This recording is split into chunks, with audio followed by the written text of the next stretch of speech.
TSR study পয়েন্টে সকলকেই স্বাগত। আজকের ভিডিওতে প্রথম পর্যায়ক্রমিক মূল্যায়ন 2025 সালে চতুর্থ শ্রেণীর পরিবেশ বিজ্ঞান বিষয়ের এক্সের নমুনা প্রশ্নপত্র উত্তর সহ আলোচনা করব। তোমরা সকলেই জানো তোমাদের পরীক্ষায় 20 নম্বর থাকবে, সময় পাবে 40 মিনিট।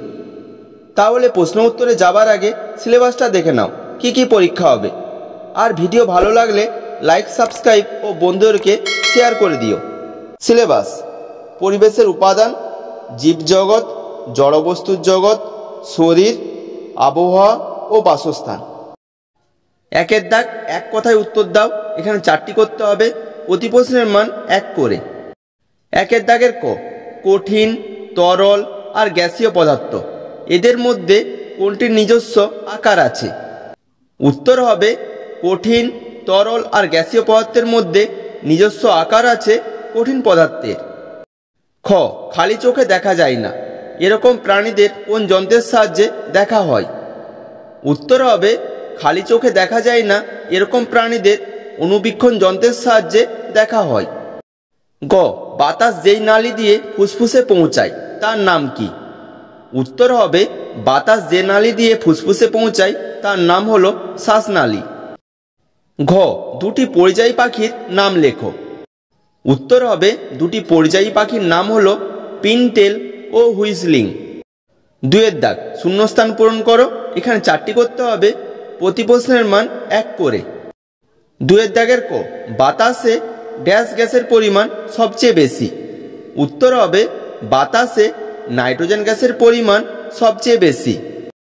খ, জলীয় বাষ্প ড্যাশ হয়ে মেঘ তৈরি হয়?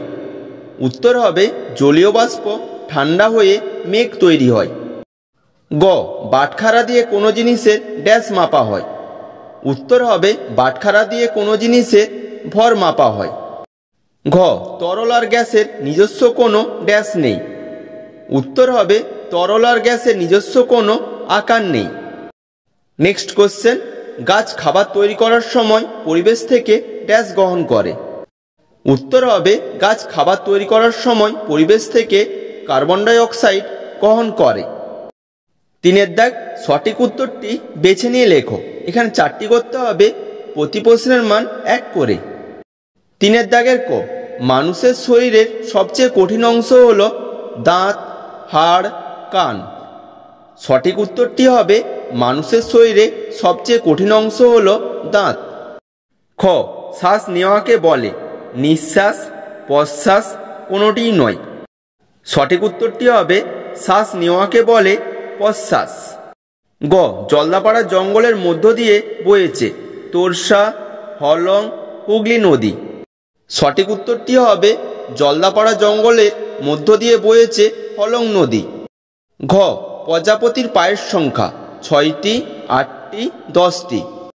সঠিক উত্তরটি হবে প্রজাপতির পায়ের সংখ্যা 6টি।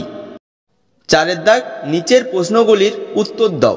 এখানে 4টি করতে হবে, প্রতি প্রশ্নের মান 2 করে। 4এর দাগের ক, কি করলে ফুসফুস ভালো থাকে? উত্তরটা দেখো, নিয়মিত শ্বাসের ব্যায়াম করলে এবং মুক্ত বাতাসে ছুটাছুটি বা খেলাধুলা করলেও ফুসফুস ভালো থাকে। তাছাড়া ফুসফুস ভালো রাখতে যে কোনো ধরনের ধোঁয়াধুলো থেকে দূরে থাকা দরকার। খ, সংরক্ষণ বলতে কি বোঝো? ডোডো পাখি দেখতে কেমন ছিল? উত্তরটা দেখো, যে কারণে কোনো জীবের সংখ্যা কমে যায় সেসব কারণগুলো যাতে না ঘটে তার ব্যবস্থা করাকেই সংরক্ষণ বলা হয়। ডোডো পাখি দেখতে ছিল হাঁসের মতো। গ, খাওয়ার সময় কথা বললে আমাদের বিষম লাগে কেন? উত্তরটা দেখো, খাওয়ার সময় কথা বললে অনেক সময় খাবারের টুকরো ভুল পথে ওই বাতাস যাওয়ার নলে ঢুকে পড়ে, তখন শরীর চায় বাতাস যাওয়ার নলটা থেকে ওই খাবারের টুকরোটি বার করে দিতে, একেই বিষম লাগা বলে। ঘ, আকাশ থেকে সুন্দরবনকে দেখলে কেমন লাগে এবং তা কেন লাগে বলে মনে হয়?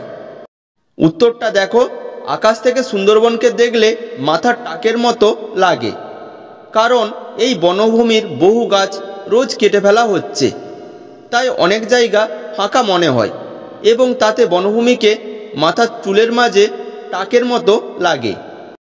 নেক্সট কোশ্চেন, সুষম আহার কি? সুষম খাবারের মধ্যে কি ধরনের খাবার থাকে?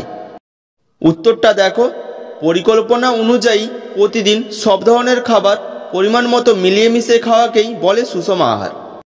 সুষম খাবারের মধ্যে মূলত 4 ধরনের খাবার থাকে। এগুলো হলো দানাশস্য জাতীয় খাবার, শাকসবজি ও ফল জাতীয় খাবার, তেল, ঘি ও বাদাম জাতীয় খাবার এবং মাছ, মাংস ও ডিম জাতীয় খাবার।